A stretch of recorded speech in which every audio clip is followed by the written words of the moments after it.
Alors, on poursuit nos entrevues dans le cadre des élections fédérales. Cette fois, je reçois M. Richard Martel, député de Chicoutimi-Le-Fjord et candidat conservateur. Oui. Bonjour, M. Martel. Bonjour. Merci beaucoup d'avoir accepté l'invitation. Un plaisir. Alors, c'est votre deuxième campagne en peu de temps. Oui. Comment ça va, la campagne, jusqu'à maintenant? Ça va bien, ça va bien. C'est comme si je n'avais pas arrêté de la première, parce que Ouais. c'est 2 élections rapprochées, 2 campagnes rapprochées. Alors, jusqu'à date, ça va très bien, parce que moi, ce qui est très facile pour moi, c'est d'être à travers les gens, puis de discuter. Ouais. Moi, ça ne me demande pas d'effort. Alors, je suis bien content, puis on continue au même rythme. Pouvez-vous vous présenter, premièrement, pour les gens qui vous connaissent un peu moins? Oui. Ben, je suis Richard Martel. Oui. Qu'est-ce que vous avez fait dans la vie, votre biographie un Oui, peu rapidement? Oui. Écoute, d'abord, j'ai 2 bacs à l'Université du Québec à Chicoutimi en enseignement. J'ai commencé, j'étais professeur pendant 6 ans. 6 ans, je faisais de la suppléance. Je faisais de la suppléance dans les écoles, La Fontaine, Charles-Gravel, Dominique Racine. Aux écoles primaires aussi, j'enseigne l'éducation physique dans les écoles primaires. Après ça, dans les écoles secondaires, ils m'envoyaient dans différentes matières, géographie, mathématiques. Dans ces années-là, c'était populaire, là, parce que ils pouvaient nous envoyer où ce qu'il y avait besoin de suppléants.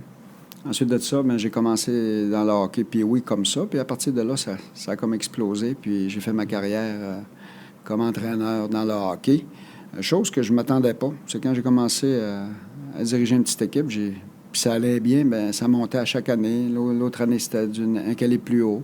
Alors, je me suis retrouvé dans la Ligue junior du Québec. Puis comme vous le savez, mon parcours aujourd'hui. Ouais. Alors, j'étais rendu un petit peu à la croisée des chemins. J'avais fait pas mal tout ce que j'avais OK. à faire dans le hockey. Moi, je trouvais ça. Puis ça faisait 2 fois aussi que j'avais été sollicité en politique. Donc, à partir du moment que j'avais été sollicité pour la première fois en politique, bien, ça commençait à mijoter, en tout cas, à mijoter. Puis, Ouais. j'ai dit oui, peut-être qu'un après-hockey serait en politique. J'ai été sollicité 2 fois, je n'étais pas prêt. Ça prend un timing dans la vie, d'ailleurs. Mhm. Puis, au moment où le fédéral, les conservateurs au fédéral m'ont appelé, bien, j'ai pris mon temps, j'ai regardé ça, puis j'ai regardé si je pouvais le faire aussi avec ma famille. Alors, à partir de là, bien, j'ai accepté et je me suis lancé. Ouais. Comment avez-vous trouvé votre premier court mandat de député? D'abord, c'était très exigeant. Il faut prendre connaissance de tous les enjeux. Ouais. Tout, c'est un grand mot, là, mais de plusieurs enjeux importants. Parce que, alors, au début, c'est beaucoup d'études. Mhm. D'abord, surtout si tu n'as pas d'expérience en politique, bien, l'expérience, il faut l'apprendre à quelque part. Alors, quand les gens m'ont fait confiance, bien, moi, je voulais donner confiance aux gens, puis je voulais bien les représenter. Donc, j'ai travaillé très fort les premiers mois. Mhm. Puis je me suis organisé d'avoir des gens extrêmement compétents autour de moi dans mon bureau. Mhm. Puis ça a été la clé. Et puis, de quelle réalisation êtes-vous le plus fier? Jusqu'à Là, maintenant? je te dirais qu'on a réglé beaucoup de cas de comté. Ouais. J'étais bien content de ça, les gens, parce que quand tu t'en vas en politique, souvent tu donnes des mains, tu fais des beaux sourires, mais il faut que tu réalises des choses. On s'est occupé de des dossiers importants aussi, amenés jusqu'à maintenant, un dossier à l'international où il y a quelqu'un de notre région qui a eu des difficultés dans un pays. Ouais, Ça a été important. Ensuite, bien, on s'est occupé aussi du 100e. On a travaillé fort pour le 100e de Petit-Saguenay. Mhm. Alors, c'est des choses, on a réussi à avoir de l'argent. Ensuite, on est dans différents dossiers. Je suis fier d'avoir répondu aux gens comme on l'a fait. On est très à l'écoute. Les gens viennent nous voir, puis les dossiers, il y a toujours un suivi. On ne les laisse jamais dans le néant à savoir qu'est-ce qui se passe avec ce dossier-là 2, 3 semaines plus tard. Alors, les gens, on avait une bonne réponse, les gens étaient contents, puis on en a réglé beaucoup. Oui. Maintenant, rentrons dans le vif du sujet. Je ne peux pas vous parler d'avortement. Votre chef, Andrew Scheer, a pris une position claire et certaines données laissent même savoir que 85% du caucus conservateur pourrait être pro-vie. Combien? 85%, j'ai entendu, du caucus conservateur, mais vous, votre position, là, c'est important. Ouais. Bien, d'abord, ma position... Qu'est-ce qui est intéressant dans ce parti-là, parce que j'ai discuté avec au début, c'est que M. Scheer respecte chacun de ses députés. Puis chacun de ses députés, qu'est-ce qu'il pense de l'avortement et tout ça. Puis ça, il laisse libre à chacun de penser si on est pro-vie, si on est contre l'avortement. Alors, mais à partir de là, il a été très, très clair qu'il ne retouchera jamais. Il n'ouvrira jamais de débat là-dessus. Il l'a dit directement. Par contre, nous autres, notre parti, bien, on laisse la libre expression à chacun de quand c'est le temps, on est en caucus ou quand on est en convention, nos militants puis nos membres, ils peuvent discuter de tout ça. Alors, à partir de là, nous autres, on le sait, même de ça qu'on a eu un congrès à Halifax, puis il y avait même une motion qui était amenée qu'on pouvait réouvrir le débat, et tout de suite, ça a été refusé. Ça, c'est une motion, c'était à Halifax, tu dois être au courant. Oui. Mais à partir de là, nous autres, c'est clair dans notre esprit qu'il n'y a aucun problème avec ça. Oui, il y a d'autres partis qui, sur des enjeux sensibles, qui dictent les candidats quoi dire, quoi pas dire. Nous autres, de notre côté, c'est la liberté d'expression. Tu sais, il y a des sujets sensibles aussi. C'est comme toi, si tu t'en vas en politique, puis l'aide médicale à mourir, tu y tiens, tu n'as pas le droit d'en parler. Ils vont dire, là, si tu rentres chez nous, tu n'as pas le droit d'en parler. Si tu en parles, tu es dehors. C'est pas ça. La politique, c'est la démocratie. On sait très bien que ça ne passerait pas. Concernant la loi 21, quelle est votre position sur la loi sur la laïcité du Québec? Il faut respecter le Québec. Hein? Chaque province a leur culture. Le Québec a une culture. Il faut laisser ça aux gens, aux élus provinciaux, au gouvernement provincial, de regarder qu'est-ce qu'ils ont envie de faire. Puis nous autres, on est là pour respecter chaque province dans ce qu'ils décident. Alors, à partir de là, c'est jamais on s'objectera à la loi 21 de la laïcité. Ça a été clair. Notre chef a été clair. Par contre, ça ne sera pas appliqué à travers le Canada. Mais pour le Québec, comprends-tu? On les laisse aller dans ce dossier-là. Dans la région, on parle beaucoup du gazoduc, du projet de gazoduc de GNL Québec. Vous en pensez quoi, vous? Le gazoduc, d'abord, premièrement, si tu regardes ça, c'est des projets, c'est important. Puis, on a un système qu'il faut qu'il passe par les normes environnementales canadiennes, puis il faut qu'il passe par un BAP pour être accepté. Tu sais que c'est très rigoureux ici, au Canada, plus qu'ailleurs.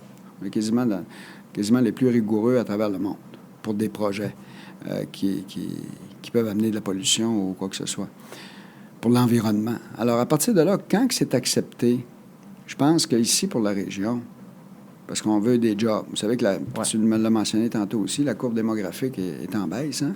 On veut garder nos jeunes en région. Donc, il faut donner l'opportunité à ces jeunes-là de pouvoir avoir de bonnes conditions, bon travail, puis créer aussi une économie qui bouge aussi, parce que si tu ramènes du monde, tu mets des projets, ça fait bouger tout le monde autour.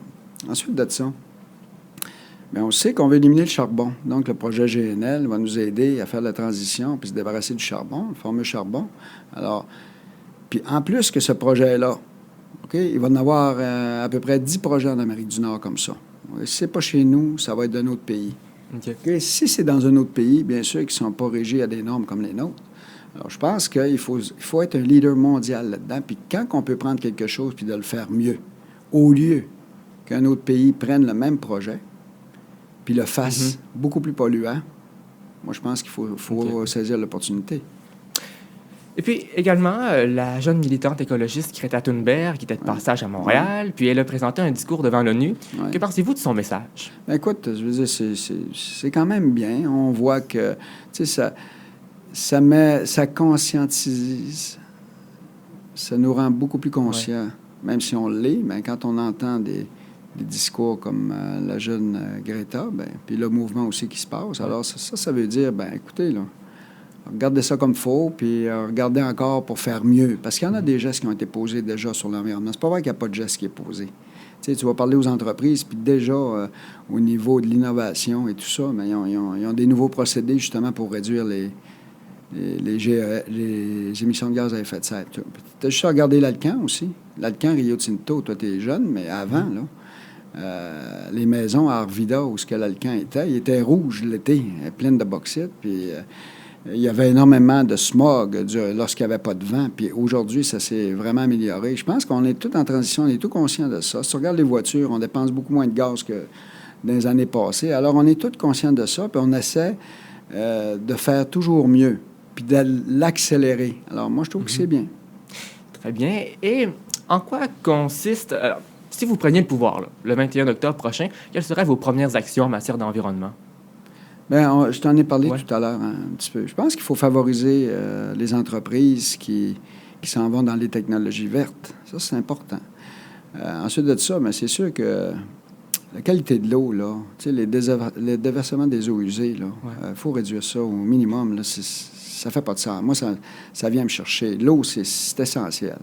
Ensuite, il y a la qualité de l'air aussi qu'il ne faut pas négliger.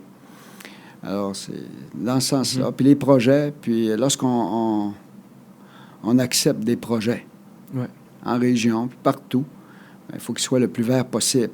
À partir de là, il faut montrer au reste de la planète que chez nous, avec l'hydroélectricité surtout, qu'on est plus vert qu'ailleurs. OK. En quoi consiste votre projet de corridor énergétique? Pouvez-vous me l'expliquer, ce projet-là? Ouais. Corridor énergétique. Tu sais, je te dirais que d'abord, c'est le Canada. Hein. Le Canada, à mon avis, le Canada, là, on devrait être un pays uni, beaucoup plus uni qu'on est présentement. Il faudrait avoir une bonne communication de province en province. Le Canada, c'est un tout. Hein? Alors, il faut être capable de s'entendre. Alors, bien sûr que nous autres, il y a des provinces qui peuvent apporter au Québec, puis nous, le Québec, on peut apporter aux autres provinces. T'sais, alors, quand tu regardes du côté du pétrole, alors, c'est certain, aujourd'hui, les gens disent pétrole, on ne veut rien savoir du pétrole, si, ça. Le pétrole, on en a dans le textile, on en a dans les pneus, on en a dans tout aussi. C'est pas juste du pétrole qu'on remplit les voitures puis que ça crée des CO2. Alors, je pense qu'à partir de là, nous autres, on achète du pétrole. On achète des États-Unis. Ouais. Très cher. Puis de l'autre côté, dans l'Ouest, eux autres, si on pouvait le passer par les pipelines, ou ce que c'est en dessous de la terre, puis c'est beaucoup plus écologique que par bateau, par train, je vois pas pourquoi qu'on regarderait pas ça. Puis notre hydroélectricité, qu'on pourrait la promener à travers le Québec, on a des surplus. Alors, je pense que lorsqu'on parle d'un corridor énergétique, un peut aider l'autre, on peut regarder tout ça, bien sûr en étant tous et toutes conformes aux normes environnementales, comme je t'ai dit tantôt, qui sont très rigoureuses, puis à partir de là, on ferait bouger l'économie en étant plus vert qu'ailleurs. Alors, c'est des choses qui, je pense, qui valent la peine d'être regardées comme il faut. Sur le plan économique, maintenant, quelle est votre position au Parti conservateur sur la péréquation? Oui. On va le... Ça c'est-tu... C'est intégralement. C'est intégral, hein? Oui.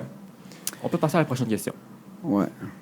J'aimerais peut-être revenir tout à l'heure sur ça. OK. On y reviendra tout à l'heure, bien sûr. L'équilibre budgétaire, quel est votre plan concernant ça? L'équilibre budgétaire. Bien, premièrement, l'équilibre budgétaire, il faut faire attention parce que le pays est extrêmement endetté. Ouais. Alors, à partir de là, l'équilibre budgétaire, il faut être réaliste. Il ne faut pas faire ça en 1 an, en 2 ans. Il faut gérer le pays d'une façon mieux qu'elle l'est présentement. L'économie mondiale va bien. L'économie de partout. Je me doute que n'importe quel parti au pouvoir présentement n'ait pas de bons résultats. L'économie mondiale va bien. On voit, la façon qu'on gère un pays, on le voit beaucoup aussi de la façon qu'il gère, si c'est bien géré, lorsqu'on a des moments difficiles, lorsqu'on tombe un peu en récession. Alors là, on voit comment le parti politique se sort de là, de la façon que gère le pays. Puis nous autres, dans le G7, on a été nommé le meilleur pays du G7 durant la crise économique. Alors ça, c'est important. Moi, je pense que là, présentement, il y a des abus, puis on est pris avec ça. Tout à l'heure, c'est sûr qu'il y a des jeunes qui vont écoper. Il faut revenir à l'équilibre à un moment donné. Alors, c'est sûr que là, pour l'instant, on l'a dit qu'on allait revenir en 5 ans, 5 ans, 4 ans, 5 ans, à la fin du terme. Mais là, pour l'instant, il faut être capable de respirer. On est au-dessus de la barre d'endettement. Ça touche beaucoup notre région aussi, la pénurie de main-d'œuvre. Quelles mesures proposez-vous? Moi, je te dirais qu'il va falloir regarder ça comme faux, parce qu'il y a des gens en haut de 65 ans qui sont prêts à revenir au marché du travail.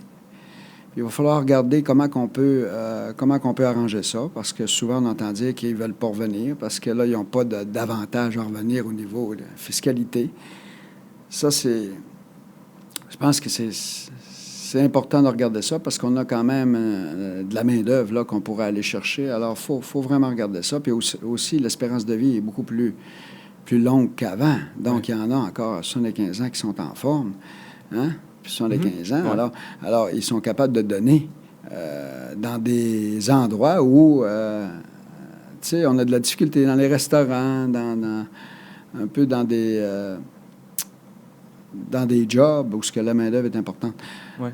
Alors, bien sûr que ça c'est une chose. Ensuite, question d'immigration, il faut que le système d'immigration soit un petit peu plus... il faut qu'il soit contrôlé. Puis il faut que les immigrants, comprends-tu, dans toute l'immigration qu'on fait, qu'il y ait un côté où la compétence au niveau de la main-d'œuvre est là. Alors, bon, comment on en fait venir, comment qu'on peut arriver à ça. Alors, il faut tout regarder le système. C'est un petit peu plus complexe, mais bien sûr qu'on a besoin de la main-d'œuvre des immigrants. On a besoin, c'est sûr, pour combler ça. Et quel type de relations internationales un gouvernement dirigé par Andrew Scheer entretiendrait avec des gouvernements comme les États-Unis, notre principal allié, ou aussi avec la Chine? On sait qu'on a des relations très tendues avec eux. Là, c'est assez difficile pour moi de me prononcer là-dessus, dans les relations internationales. D'abord, ça va aussi à la personnalité des chefs. Hein? Ça joue certain. La crédibilité aussi que tu as l'un envers l'autre. Alors, à partir de là aussi, les commitments que tu as avec d'autres chefs, d'autres présidents aussi. Alors, c'est un petit peu plus complexe, mais je pense que, tu sais, c'est extrêmement important. Premièrement, il y a des négociations qui se font entre les pays. Alors là, ça va beaucoup à la crédibilité, la personnalité du chef, puis aussi s'organiser pour favoriser l'exportation, puis qu'on ne soit pas toujours mal pris. Alors, aux frontières ou quoi que ce soit, avec les taxes, et ainsi de suite. Alors, c'est sûr que, tu sais, on prêche tout pour notre paroisse. Mais un gouvernement conservateur, certain qu'améliorerait les relations internationales. On revient dans la région. En août dernier, on apprenait que le groupe Capital Média avait des difficultés financières. Le gouvernement provincial lui a accordé une aide d'urgence. Mais est-ce que le fédéral, sous un gouvernement conservateur, pourrait accorder de l'aide aux médias?